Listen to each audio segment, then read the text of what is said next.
Hi all, I'm back. For those people who are watching my videos for the first time, I'm a PhD student from London. I usually post content related to fully funded PhD projects.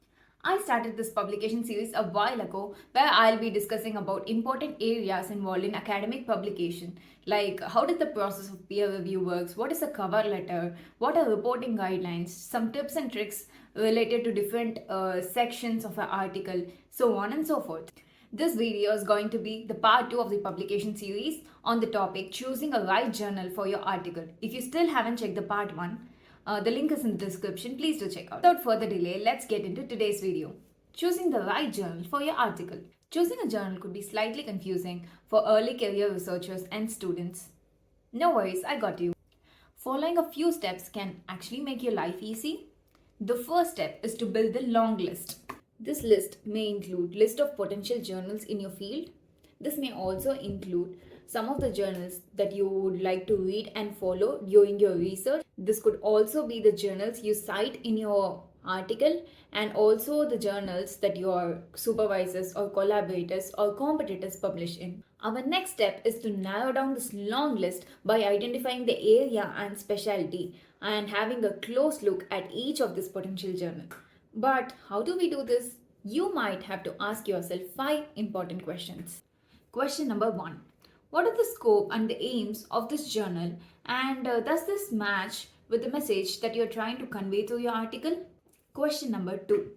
Does the journal publish the kind of research or the article that you're planning? Question number 3. Does the journal readership match with your target audience? Question number 4. Does your research have a specific geographical scope? Last question, question number 5.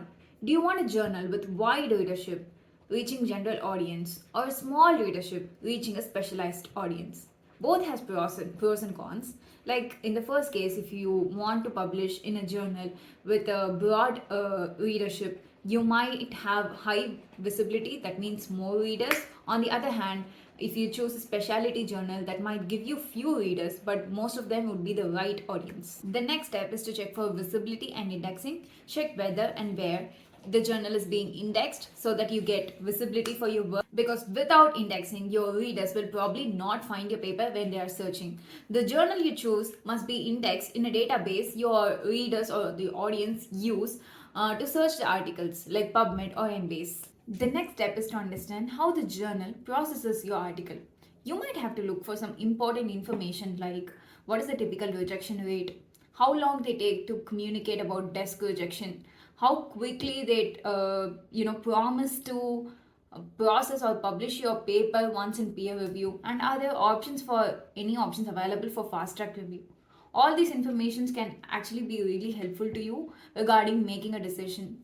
Next comes the most important step. We have to assess the quality of the journal. Most people use impact factor for assessing the quality of a journal, but here is the fact. It has been incorrectly used as a quality measure for journals, but it is not a quality metric. It is a citation metric. Impact factor is basically the number of citations in the past 2 years divided by the number of articles published in the past 2 years.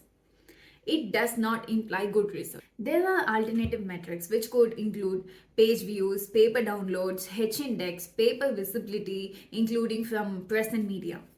But it is always a good idea to use a set of metrics for choosing a journal rather just relying upon only one.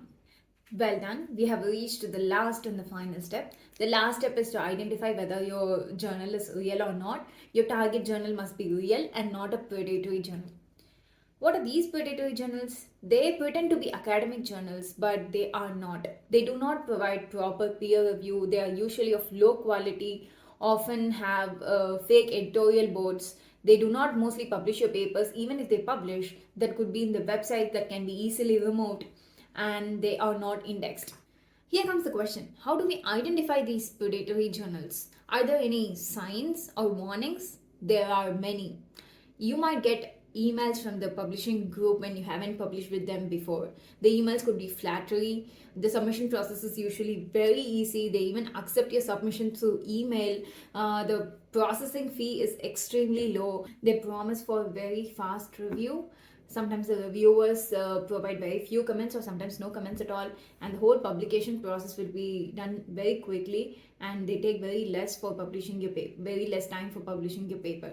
Beware of this predatory journals, because you don't want your hard work and time to be wasted, right? That's all I have got. If I have to summarize everything, the first step is to make a long list of journals that you know and you are currently interested in. Then identify the area and specialty of the journal that you are interested in, and then look for visibility and indexing. Then understand how the journal processing works, and then assess the quality of the journal using the quality metrics, and then assess whether the journal is a real or a predatory one. You would find this useful.